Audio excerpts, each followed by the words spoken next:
Hello, State Senator J.D. Mesnar from District 13 here with another legislative update.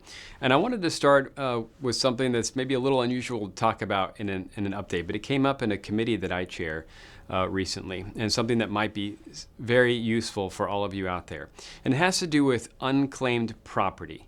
And I don't mean just like, a building or a piece of land, unclaimed property, but anytime something is owed to you where folks aren't able to track you down to give you your unclaimed property back, and this happens across the country, it ends up in a repository.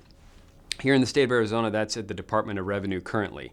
And one place that you can go, and I promise you this is not a scam, I did this myself, but if you go to missingmoney.com, you can search for your name, and it searches databases across the country and lets you know if you are owed anything. I did this. I found this, why I'm telling you about it. I found several $100s that was owed to me, a few $100 that was owed to my wife from various things from years ago that I had no idea until I went to see and found it on this website. And once I found it on the website, there's a very easy process to submit a claim.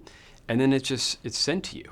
I know this sounds like a scam, but you should search for your names or your family members or your friends or neighbors, because chances are there's something out there. It might be a small amount, it might be a large amount. Either way, it's a minimal amount of time to see if you might be actually owed some unclaimed property that's accumulated somewhere in the country.